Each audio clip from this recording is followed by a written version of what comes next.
Welcome back, my dear listeners. I hope you are all having a beautiful day today. I just wanted to pop in here and say that today's story is titled The Virus by Whisniak on Reddit. That's all to really say. If you like the story, please do hit that thumbs up button. I'm setting a like goal of 20 on this video, so adding 1 to it gets me closer to the goal, right? If you really like it, go ahead and subscribe to my channel. I do stories like this all the time, and I really would appreciate it. That all said, this is The Virus by Whisniak. Enjoy. I used to get along better with my father than my mother. My mother and I would clash a lot. People said we had too much in common. I think it was a little more nuisance than that, personally, but that's neither here nor there. My father worked long hours when I was really little, but he always made the effort to make time for me. When I was old enough to be aware of my surroundings, he even used to take me to work with him. He worked as a dispatcher for a moving company that his uncle owned. I was a well-behaved child, so nobody minded me being around. I ended up picking up a few unpolite words from the truckers, but my father just let me know not to repeat them around my mother. I was a shy and unpopular kid at school, so I always looked forward to the end of the school day when my father would pick me up and bring me to the warehouse he worked at. He would let me use the spare computer in his office, and I would use it to play whatever kids sites were popular in the early 2000s. When he wasn't terribly busy with work, we would just talk, and I would tell him about the things I was learning in school and what I was excited about. In retrospect, he was showing symptoms, even then. They were so tiny that they were barely noticeable. His eyes would look different, but it was only for a split second and could easily be written off as a trick of the light. His voice would sound different when certain subjects were brought up, but as a child, I just thought that was normal.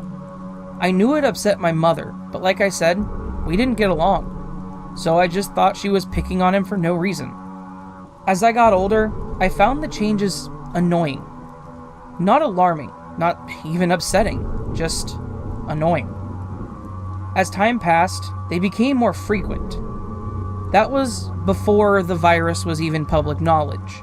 It barely even is now. More and more people are accepting it as a reality, but that's really only people who have seen it firsthand. Most people just brush it off as a conspiracy theory, some kind of made-up problem by the media to distract us from the real ones. I knew it was real as soon as I heard of it, not because my father, but because of my grandmother.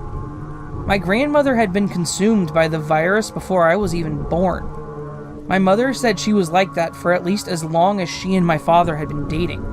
My father's brothers and sister said that she had been like that since before they were born. The only person who denied it was my father.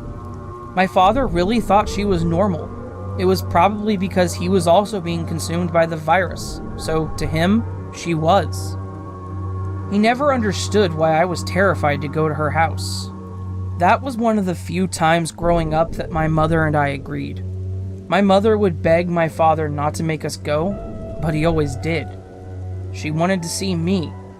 I would always try to avoid contact with my grandmother as much as I could. So did all my cousins. We would all make excuses not to go into her room. Everyone did. Everyone except my father, which resulted in me being the grandchild with the most contact with her. Oh, how I hated going into that room. My father would take me by the hand, and I wouldn't resist because I loved my father, and I didn't want to make him sad, despite my dread. My mother would always hang back, talking to my father's sister, and using the conversation as an excuse.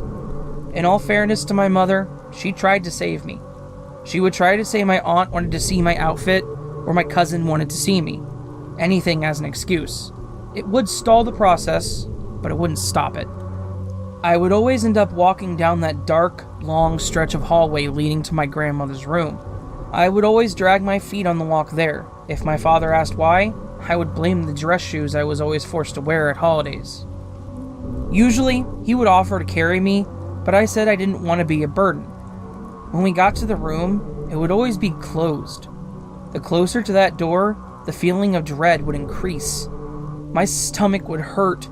I would almost throw up. But my father would tell me it was okay. He would get me a ginger ale when we returned to the rest of the party.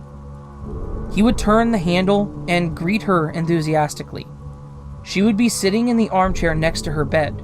That armchair somehow resembled a thorn in a way.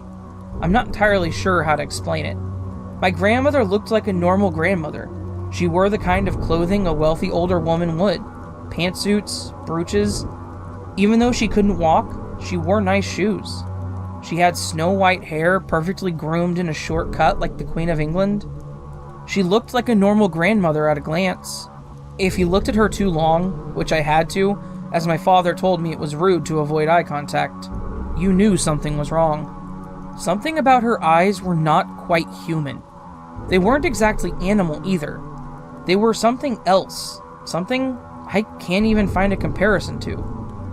The best explanation I could give is they were like the kind of eyes someone gives when they are seething with pure hatred. Everything about her being seethed pure hatred. I would shake, and she would be angry I was shaking, and I would tell my father that maybe I needed to check my temperature, perhaps I was getting a fever. I would tell them my reactions were because of some other reason, not because of her. Even though I knew. My mother knew too.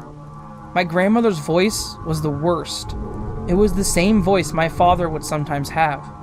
Not human, but not really comparable to anything on this earth, just pure hatred. That voice was unbearable. I would want to cry, but I'd learned early on that crying only made her angry, and that would be worse. She would never cause physical harm when she was angry. She didn't have to. Her anger alone was enough to shake me to the core. After what would seem like an eternity, I would return with my father back to the party, and my mother. That was the only time I would ever go running to my mother rather than my father for comfort. I wouldn't say anything, but I wouldn't have to. My mother would know. She would take me to the bathroom following my lead on the lie that I was starting to develop a stomach flu, and she would apologize and hug me as I cried. The virus isn't really a virus. I don't think, at least. It only started to be researched about 5 years ago, and with no federal funding. It's the most common in the United States, where I am from. Originally, it was hypothesized to be a virus, as it seemed to be contagious. But the only real breakthrough that the researchers had was that it wasn't a virus.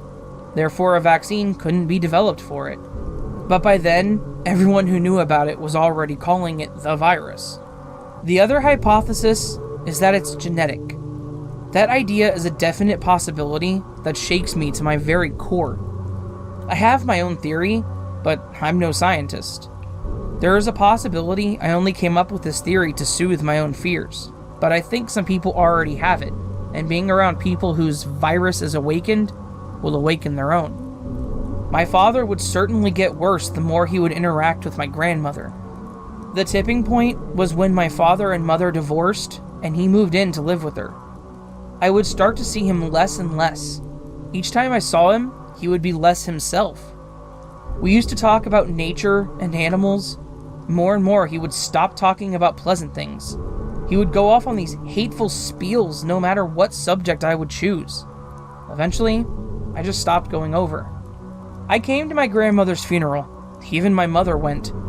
There was a huge turnout. To an outsider, it would look like she was beloved and greatly missed. In reality, we wanted to check to make sure she was really dead. Even though she was well over 100, she didn't die of old age or natural causes. There was a fire in the house when my father was out working. Everything burnt to a crisp, except for her. Somehow, her head was still mostly intact, twisted into a horrible scream. It was a closed casket. At the funeral and the wake, my father seemed like his old self. We talked about animals, and at the wake we went off and took a nice walk in a nearby park. As grim and sick as this sounds, that night, I went to the cemetery to make sure she was actually in there. When I went, I found out that 2 of my cousins were doing the exact same thing. All 3 of us were extremely relieved to see that she was. I thought that was the end of it. That after the big bad was defeated, my father would return to normal. At first, it really looked like he was. He was isolating a bit, but that was to be expected. He had just lost his last living parent. I would try to make an effort to go see him, but he would answer the door less and less. One day, I heard something in the background on the TV. The voices on the TV were not normal voices. I went for the spare key hidden under the mat of my father's house and busted in. My father was staring at the TV, engrossed. He was just repeating everything the TV said in the same voice. He looked exactly how my grandmother looked, like a normal person at a glance, but wrong the more you looked at him. I tried to hug him, crying, trying to bring him back, but he started to scream. Scream those hateful words in an inhuman voice. I left his house in tears, and I never returned. It's been 5 years since I've seen my father. I completely lost him. I miss my father so much, but I know what I must do.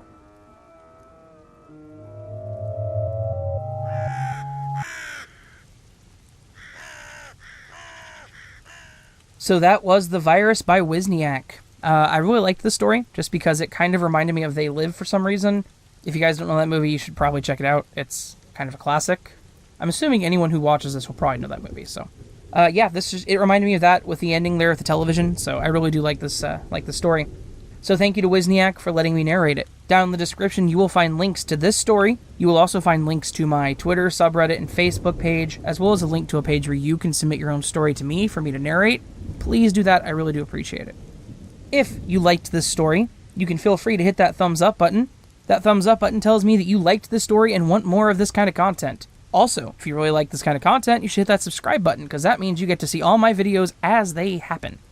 And if you feel so inclined, you can feel free to leave me a comment on this video, letting me know what you thought of the video, how you're doing, or what your favorite color is. I don't think I've asked that question. If I have, I'm sorry. I'm going to ask it again. Tell me your favorite color, and why it's your favorite color. There we go. That all said, I love you all. Have a fantastic day and a great week. I'll see you on the next video, but until then, sleep well.